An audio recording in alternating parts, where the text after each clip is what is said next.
찐생 여러분 안녕하세요. 찐쌤 김진입니다. 주식 필살기 시간입니다. 오늘은 또 다시 조금 AI 이야기를 드려보려고 하는데요. 딥시크가 충격을 줬죠. 그리고 딥시크 때문에 뭔가 이 뭐 대단한 패러다임이 바뀌었나 싶기도 했는데 오히려 빅테크들은 실적 발표하면서 그들의 설비 투자, 캐펙스라고 하죠. 이게 다시 늘렸습니다. 오히려 투자 규모를 더 늘렸습니다. 이쯤 되면 우리 투자자들 입장에서 보면은 빅테크 때문에 투자가 줄 것 같아서 하드웨어가 충격을 받았는데 다시 하드웨어를 사야 되는 건가? 캐펙스를 늘렸으니까요. 그리고 빅테크들은 캐펙스를 늘렸는데 이건 빅테크한테 좋은 거야? 나쁜 거야? 그리고 만약에 빅테크가 나쁘다면 이게 시장 전체는 어떻게 되는 거야? 진짜 혼란스러우시죠? 저도 혼란스럽습니다. 근데 혼란스러운 거에 대한 정답은 사실은 시장에 있는 것 같고요. 대충의 이거에 대한 우리들이 나름의 이제 결론만 가지고 있으면 된다 생각을 하고 이거에 대해서 오늘 좀 저의 말씀을 드려보려고 하는데요. 우선 결론부터 좀 말씀을 드려보자면 기본적으로 AI 투자 사이클은 유효하다. AI 투자 사이클이 유효하기 때문에 AI가 주도주인 미국 증시의 랠리 자체는 유효하다입니다. 다만 투자 포트폴리오 자체는 조금 수정될 요인이 발생을 한 것 같다. 그러니 우리는 여기서 관점을 좀 잘 잡고 포트폴리오에 대한 전략도 조금은 수정해 볼 필요가 있다. 이거거든요. 요거에 관해서 오늘 좀 말씀을 드려보도록 하겠습니다.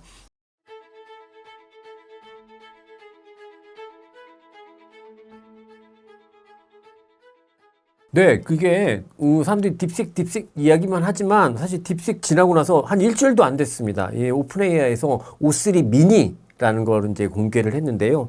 이거는 알려진 게 딥식보다 오히려 더 낮은 토큰 수를 사용한 것으로 알려집니다.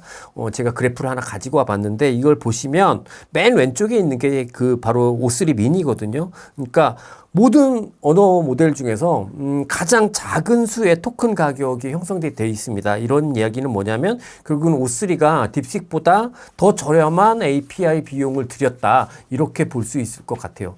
근데 그러면 O3가 좀 후졌냐? 이건 아닌 게 딥식보다 기본적으로 훨씬 더 상위의 퍼포먼스를 보여주고 있거든요.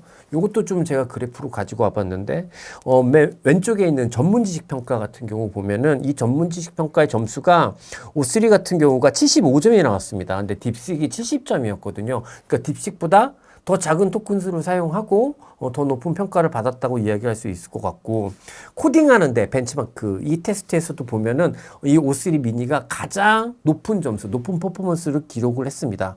그러니 딥식만 저렴한 모델인 게 아니라 O3 미니도 충분히 저렴한 모델, 저렴한 API 비용을 들인 모델이다. 이렇게 볼 수 있을 것 같고요.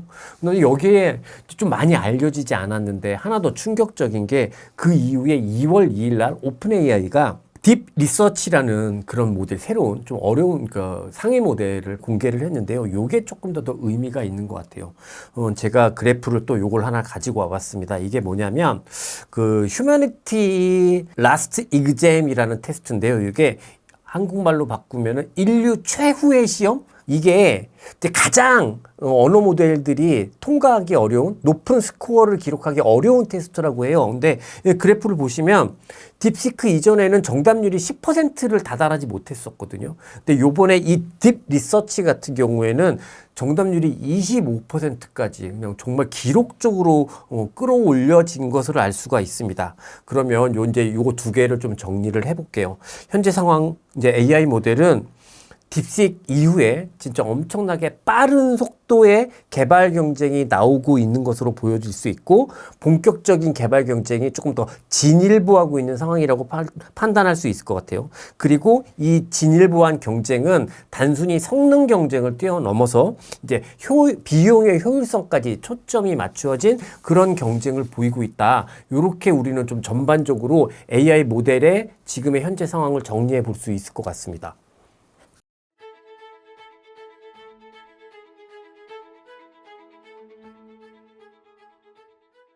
일단 또 그래프 하나를 가지고 와봤는데요. 이게 뭐냐면 이제 각 분기별로 빅테크들이 캐펙스 한 거를 회사별로 쭉 합친 겁니다.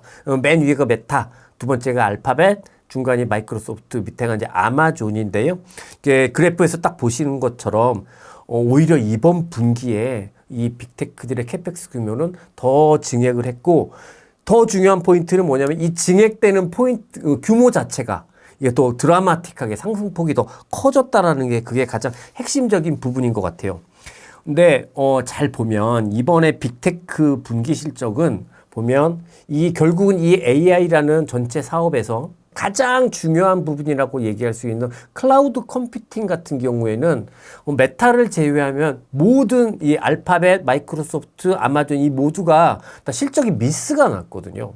근데 이 미스가 난 이유가 이 회사들 자체 분석에서는 어떻게 표현했냐면 우리가 클라우드 컴퓨팅이 생각보다 좀 발전이 덜한데 이게 뭐냐면 우리 AI 캐파가 부족해서 그래요. AI 캐파가 더 많으면 더 발전할 수 있었습니다. 요렇게 설명을 하고 있어요. 그래서 이 캐파가 부족한 게 왜 그러냐라고 하면 일단 반도체를 원활하게 공급받지 못하고 있습니다. 그래서 반도체를 공급받아야 하고 전력도 부족해요. 뭐 계속해서 이렇게 설명을 했던 것 같아요. 그러면 뭐 이거에 대해서는 그들의 또 다른 숨은 의미가 있을지 모르겠습니다만 이 정도 상황에서 우리가 일단 판단해 볼 수 있는 부분은 반도체가 부진하구나. 여기에서도 뭔가 우리는 고민할 포인트가 있겠다. 이건 좀 나중에 말씀을 드리도록 하고요. 또 하나, 이 AI, 기본적으로 이 빅테크의 캐펙스 규모는 단순히 이제 데이터 센터 만드는 데 드는 비용뿐만 아니라 AI 모델을 개발하는 데 드는 비용도 포함하고 있는 거니까 본격적으로 빅테크들도 더 강한 AI 모델 경쟁에 들어가고 있구나 이렇게 추측할 수 있을 것 같고 우리는 이 상태로 좀 받아들여야 할 것 같습니다.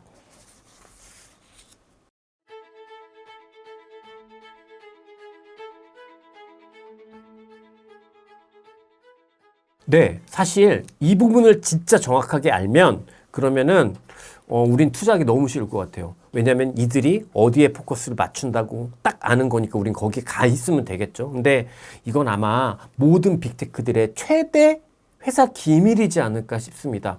우리는 여기에 포커스를 맞춘다? 그럼 경쟁사는 또 다른 쪽에 포커스를 맞출 수도 있는 거겠죠. 그래서 최고 기밀이기 때문에 우리는 정확하게 알 수는 없을 것 같고 아마 대략적인 것들만 좀 추론을 해보자, 추측해보자 이렇게 말씀드릴 수 있는데 최근에 좀 주목할 만한 변화 중에 하나가 AI 모델을 개발하는데 이제 앞서도 말씀드렸듯이 딥식 이후에 뭐 비용까지 고려하겠다고 했는데 이게 이제 전체적으로 좀 크게 확장돼서 나타나고 있는 것 같습니다. 그동안 AI 모델 성능을 개발시키는 올리는 기본 방정식은 그냥 스케일로라고 합니다. 이게 무슨 얘기냐면 학습 단계에서 더 많은 리소스, 진짜 많은 리소스를 갖다 때려 박으면 그러면 좋은 AI가 나온다. 이게 이제 기본적인 방정식이었고 AI 모델의 성능을 끌어올리는 기본적인 공식이었는데요. 최근에는 타임 스케일링 로우라는 게 고려되고 있다라고 좀 많은 쪽 자료들에서 이야기가 되는 것 같습니다. 근데 이게 무슨 얘기냐면 학습 과정에서 더 많은 리소스를 때려 박을 수도 있겠지만 추론 과정에서 더 많은 시간을 투입을 하면 좋은 결과를 도출할 수 있다. 요 법칙이거든요. 그러면은 이거에 이제 이런 과정에 따라서 나타난 대표적인 AI 모델이 딥식 그리고 그다음에 O3 미니 뭐 이런 것들이라고 이야기를 할 수 있을 텐데요. 그렇다면 우리는 추측해 볼 수 있는 게 뭐 스케일링 로우가 될지 진짜 타임 스케일링 로우로 바뀔지 이건 정확하게 알 수는 없지만 타임 스케일링 로우 자체가 거론되고 있고 고려되고 있고 이거에 대한 예가 딥식이나 O3 미니를 통해서 확인되고 있는 상황이라고 하면 이후에 AI 모델의 핵심적인 경쟁 요소 중에 성능도 있겠지만 속도도 될 수 있을 거다라고 추론할 수 있을 것 같고 이 속도가 중요한 경쟁 요소로 자리 잡는다고 한다면 이전의 학습보다는 추론의 과정이 더 부각될 여지가 있지 않을까 이렇게 우리는 추측해 볼 수 있을 것 같아요. 특히 이 추론의 과정 같은 경우에는 제가 CES를 정리하면서 한번 말씀을 드렸는데 실제로 CES 이후에 엣지 AI가 부각받으면서 오히려 좀 추론 과정이 더 부각되고 있는 상황이거든요. 그러면 결국 속도 경쟁 이러면 추론 과정이 더 부각되고 시장에서 좀 중요시 여겨질 수 있을 거다 생각해 본다면 그러면 이 속도는 누가 높일 수 있을까? 추론 과정에서. 결국 추론 과정에서 프로세서를 더 많이 쓰면 되거나 아니면 네트워크의 대역폭을 늘린다고 하면 된다고 합니다. 이런 흐름, 추론 과정에서 적절한 프로세서를 많이 사용하거나 네트워크의 대역폭을 증폭시키면 속도는 이길 수 있다. 속도를 올릴 수 있다라고 이야기를 하니까 그렇다면 결국 여기에 해당하는 그런 종목들이 또 우리에겐 첫 번째 투자 관점의 종목이 될 수 있지 않을까. 요 정도 생각까지는 전반적으로 AI 경쟁 모델의 변화 상황을 보면서 우리가 도출해낼 수 있는 결론이지 않을까라는 생각을 해봅니다.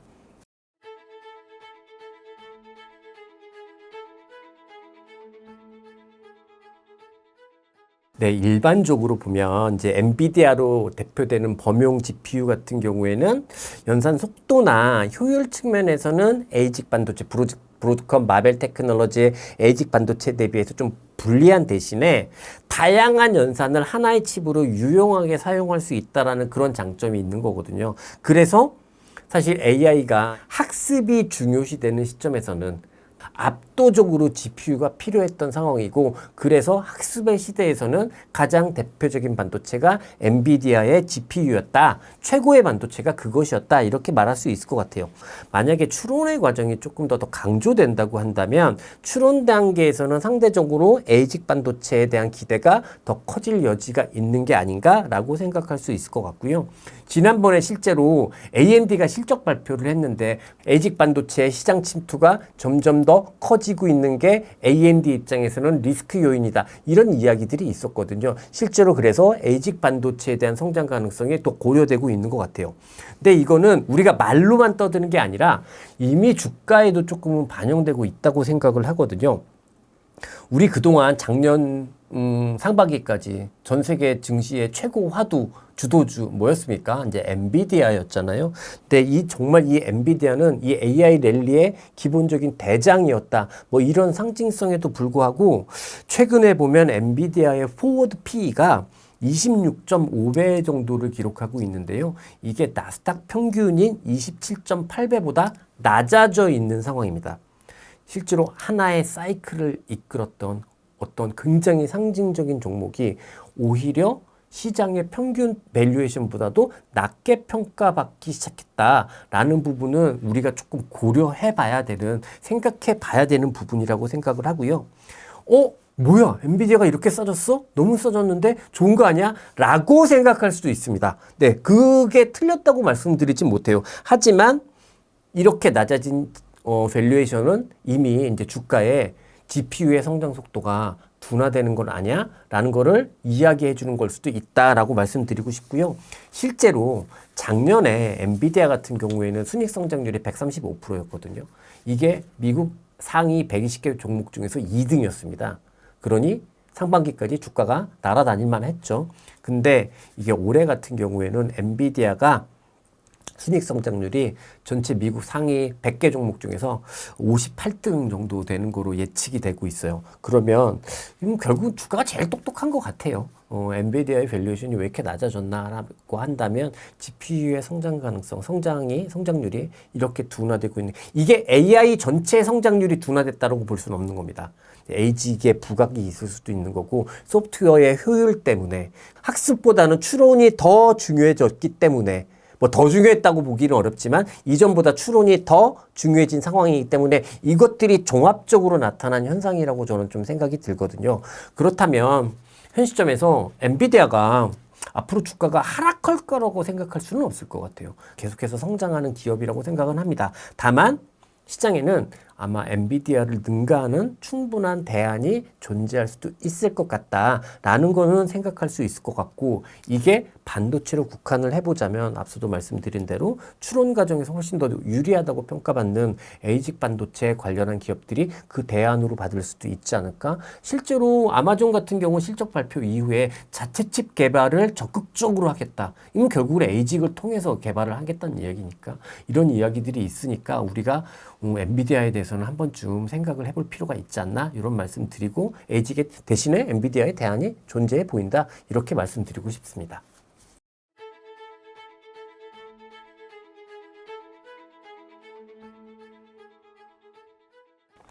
이제 앞서 말씀드렸듯이 AI 모델 경쟁은 더 치열해졌는데 이게 이제 성능 경쟁도 있는데 가격 효율, 비용 효율 경쟁까지 있는 상황인 것 같아요. 그러니 경쟁이 더 심해졌으니까 빅테크 입장에서 보면은 계속해서 투자를 할 수밖에 없겠죠. 근데 딥식 이후에 소프트웨어를 기업들을 중심으로 해서 이 AI 모델을 이제 서서히 폄하하기 시작했습니다. 이게 뭐냐면 팔란티어의 CTO가 샴 산카르라는 사람이 있는데 이 사람이 이제 IR에서 어떤 얘기를 했냐면 딥식의 가장 명백한 교훈은 AI 모델이 커머더티화 되고 있다는 거다. 이런 이야기를 한 적이 있습니다. 여기서 이제 커머더티화, 상품화 되어 간다. 이게 무슨 말이냐면 대체해서 공급이 가능하고 누가 만들었든지 공급자와 상관없이 유사한 가치와 유사한 특성을 가지고 있는 걸 보통 커머더티화 되었다라고 얘기하거든요. 그래서 우리 메모리 반도체 있잖아요. D램. 요거는 커머더티라고 표현하는 거죠. 하이닉스의 반도체와 삼성전자의 반도체가 과히 다르지 않거든요. 삼성전자가 단지 더 싸게 만들 수 있을 뿐이지. 잠시 그런 이야기인데 어찌됐든 그렇게 커머더티화라는 건 그런 의미인데요. 저는 사실은 그거에는 동의하지는 않습니다. 그러려면 사실 언젠가는 어느 순간인가는 AI 모델이 커머더티화 될 거예요. 저는 그렇게 생각을 해요. 하지만 그러려면 기본적인 조건은 이 AI 모델이 최고치 수준까지 다 있어야 커머더티화 된다고 생각하거든요. 근데 지금은 아직까지는 AI의 개발 속도가 빠른 상황이지 이 개발 성능이 좋아지는 속도가 둔화되는 상황이 아니거든요. 그렇기 때문에 저는 제 입장에서는 전적으로 동의할 수는 없다라고 말씀드릴 수 있겠습니다. 하지만 어찌됐든 딥식이 등장을 하면서 중국 AI 모델도 있는데 이렇게 이제 공급자가 다양해진 건 사실이란 말이죠. 그러면 빅테크 입장에서는 경쟁은 더 심해지고 이 경쟁을 이기기 위해서 투자는 계속해야 되는 상황이다 보니까 빅테크 때문에 AI 랠리라는 이 사이클 전체는 유지가 되겠지만 빅테크 입장에서 보면은 뭐 수익성 이슈가 발생할 수 있을 것 같고 그래서 주가의 대안으로 보면은 일단은 약간 좀 부담이 생기는 상황으로도 우리는 판단할 수 있을 것 같습니다. 그래서 확실히 지난해 상반기까지만 하더라도 이 빅테크를 포함한 M7만 주식이 올랐잖아요. 이제 그런 국면은 지나갔구나라고 생각할 수 있을 것 같고 이런 빅테크들도 주가로서 볼 때 매력도가 좀 떨어지는 구간에 진입했을 가능성은 있다. 그리고 그 기간은 상당 기간 지속될 수도 있다. 여기까지는 우리가 생각할 필요가 있을 것 같습니다.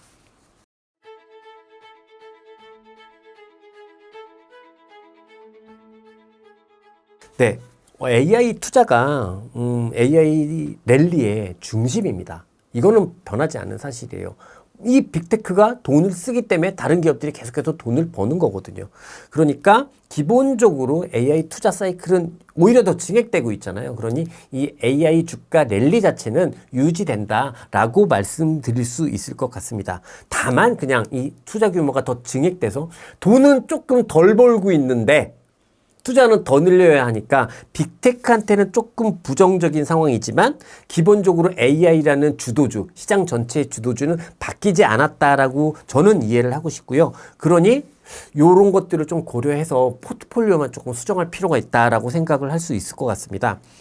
딥식 때문에 일단 전반적으로 하드웨어가 충격을 많이 받았죠. 하지만 캐펙스가 유지되고 더 증액됐기 때문에 아직까지는 모멘텀은 살아있다라고 볼 수 있을 것 같고 올해 이제 제가 필살기를 통해서 정말 많이 얘기했던 엣지 AI, 뭐 AI 에이전트 이런 방향성도 지금 바뀌지 않았습니다. 그러니까 그것도 유효한 상황이니까 우리는 빅테크의 대안들을 거기서 좀 찾을 필요가 있지 않을까 생각하고 그러면 엔비디아를 포함해서 빅테크의 비중은 조금 축소할 필요가 있고 대신에 하드웨어나 소프트웨어를 조금 더 관심 있게 볼 필요가 있겠다 이렇게 생각을 해요.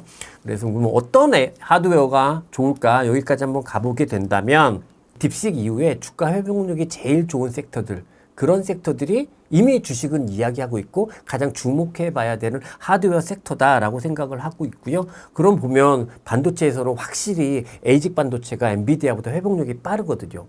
네트워크 장비에서 아리스타 네트워크 같은 경우 네트워크 대역폭을 늘리면 속도가 좋아지니까 여기도 좋아질 겁니다. 그래서 아리스타 네트워크도 굉장히 회복폭이 빠른 편입니다.